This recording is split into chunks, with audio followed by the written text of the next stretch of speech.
Welcome to the Economist in Your Ear podcast.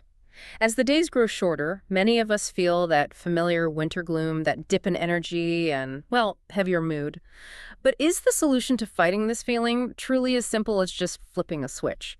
Can a specific bright light really, banish depression? Or is the underlying science and the required adherence far more complex than a flashy headline might suggest? That really is the crucial question, isn't it? We need to examine the evidence for bright light therapy, BLT they often call it, which sometimes gets marketed as a quick fix. We should start with its strong case, the science-backed case for seasonal affective disorder, SAD. But then, we absolutely have to critically assess how well it actually works in the real world, its limits, and those really important details about how to use it, details that often make the difference between success and failure. Okay, let's unpack that strongest argument first then. BLT for SAD. This is genuinely common, right? Affecting maybe up to a tenth of people in higher latitudes as the nights draw in. What are the suspected physiological things BLT is trying to fix, according to what we've seen? Well, the main theory revolves around a disruption to the body's internal clock, the circadian rhythm. When we don't get enough bright light in the morning, it can sort of throw things off.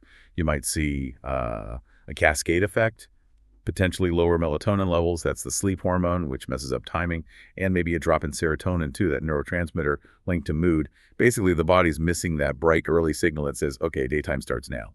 And when we use a light box to deliver that signal, the evidence for treating SAD seems pretty solid. It is actually, really strong.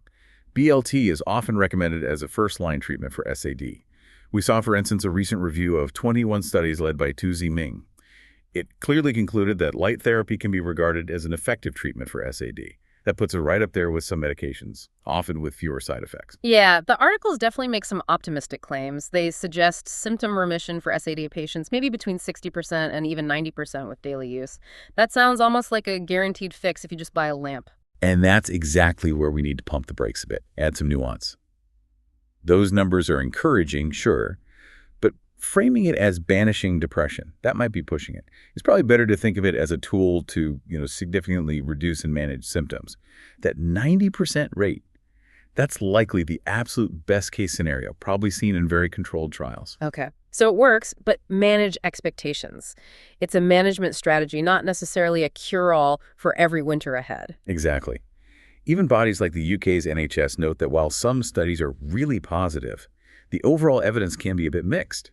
It often helps a lot short term, but it doesn't promise you'll never have symptoms again. You need to stick with it year after year. Right. So if we accept it works, especially for SAD, let's talk protocol. How should someone actually use it? What are the specifics clinics often cite? Okay, the standard protocol is quite specific and often misunderstood. You're looking at light intensity around 10,000 lux, and you need that for about 30 minutes every single morning. 10,000 lux. Give us some context. How bright is that compared to, say, an office? Good question. Typical bright office lighting might be around 500 lux. Maybe 1,000 or 2,000 lux from a window on a cloudy day. 10,000 lux is a proper blast. It's roughly like being outside on a bright but shaded summer day. It's intense. Oh, okay. That really puts it in perspective. So intensity is key, but the sources really stress that the single most important factor is timing. Timing is absolutely crucial. Honestly, this is the detail that often makes or breaks it. One trial really highlighted that getting that light exposure immediately when you wake up was much more effective than later on. You're essentially trying to hit your brain's master clock, the suprachiasmatic nucleus, early to really anchor the start of your day. So using it wrong doesn't just mean it won't work as well. It could actually be harmful. Precisely. If you blast yourself with 10,000 lux late in the afternoon or evening, you risk messing up your sleep schedule and confusing your body clock even more. You'd basically be telling your brain it's midday when it should be winding down. This is why just general advice often fails. People think, oh, I'll just turn it on while I watch TV at night. That's the exact opposite of what you need. That's a fundamental point. It requires a real lifestyle adjustment, committing to that 30 minutes first thing, maybe while having breakfast or getting ready. But even if you nail the timing, you need the right equipment. Our sources mention all sorts of gadgets, desk lamps, tablet-style stands. Do they all actually deliver that therapeutic dose? That's a huge caveat. No, not all lamps are equal. Not by a long shot. A cheap, dim lamp that isn't properly certified to deliver 10,000 lux at a specific usable distance, usually something like 12 to 24 inches away, probably won't do much at all. The quality, the actual output, it varies massively. Now, if a lamp only gives you, say, 2,500 lux, it could still work, but you'd need to use it for much longer, maybe 2 hours instead of 30 minutes. And compliance just plummets then. So if you're considering this, you need to ignore the marketing hype and look specifically for devices that state they deliver 10,000 lux, verified, and make sure you're sitting close enough. Exactly. You need that measured output hitting your eyes. You don't stare right into it, of course, but it needs to reach you. And whether it's primarily white light or some use blue or green light, the consensus seems to be that the overall strength and consistency are what really matter for getting that therapeutic effect. Okay, let's broaden out from SAD. Because the results are promising, researchers have naturally looked into using it for non-seasonal major depressive disorder, MDD. What does the research show there for general depression? Well, for non-seasonal depression, the evidence is definitely growing, but it usually comes with a really important qualifier. BLT seems to work best as an adjunct therapy. So basically, it helps most when you add it to an existing treatment plan, like medication or psychotherapy, rather than using it all by itself. Right, as an add-on. And the numbers we saw on that combination approach look quite compelling, actually. They really are. One big meta-analysis found that when BLT was added to standard treatment, it significantly boosted remission rates. They went from about 23.5% with standard treatment alone up to 40.7% when BLT was included. Hold on, so using the light correctly, in the morning, alongside your existing treatment, nearly doubled the chance of reaching full remission. That seems like a really big deal for people struggling with non-seasonal depression. Absolutely. It suggests a strong synergistic effect. There was another review, the Bukuda analysis, which kind of backed this up too. It found the response rate for BLT alone was around 44%, but when you combine it with antidepressants, that jumped way up to 76%. So it suggests light therapy isn't just fixing the clock issues seen in SAD, it's doing something meaningful for the neurochemistry involved in general depression too.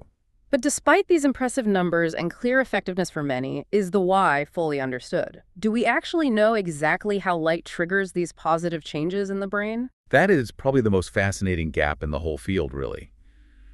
The specific physiological mechanisms, exactly how that burst of bright light affects melatonin regulation, serotonin release, how it precisely resets the clock, those details are still not clearly established.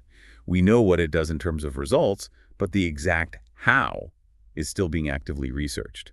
It's kind of amazing, isn't it, to have something that works quite well for many people, but the precise mechanism is still a bit of a black box. It really speaks to how complex the brain is and how much it relies on these environmental cues we might overlook.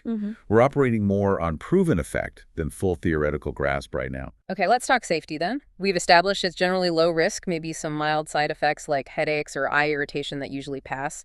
But is that the complete picture? Are there people who need to be particularly careful? Yes, and this is absolutely critical safety information that needs to be highlighted. First, for anyone with moderate to severe depression, BLT really should only be used as part of a proper professional treatment plan. Don't just self-treat serious depression with a lamp. But the really essential contraindication involves people with bipolar disorder. Why specifically that group? Because there's a documented risk, a serious one, that the powerful light stimulation could actually trigger a switch into hypomania or even full mania. This isn't just a mild side effect. It can be really dangerous if you have an underlying bipolar diagnosis. So if you have bipolar disorder or even a strong family history of it, you must talk to a doctor before even thinking about buying one of these lamps. And caution's also advised for people with certain eye conditions that make them extra sensitive to bright light. That's crucial context. Okay, we've gone from the simple idea of banishing winter blues to a much more nuanced picture involving intensity, critical timing, device quality, and really important medical considerations. So for the listener who's taken all this complexity on board, what's the best practical take-home advice? I'd say focus on the practicals. Consistency is key. You've got to aim for daily use. Make absolutely sure you use it first thing in the morning. The timing is non-negotiable for resetting your clock. And importantly, keep expectations realistic. It's a potent tool, yes, and well supported by evidence, but it's probably not a magic bullet or a standalone cure for all types of depression. So the framework sounds like get a good quality certified device, be really strict about that morning timing, and think of it as one powerful component light that works best alongside healthy lifestyle habits and, if needed, professional therapy or medication. That sums up the evidence perfectly. BLT is a solid low-risk tool, especially for those seasonal mood dips, as long as you follow the rules, that strict protocol, and maybe, just maybe, If proper timing, the when, is so critical for light therapy to manage our mood and reset our internal clocks, doesn't that raise a bigger, maybe more provocative question?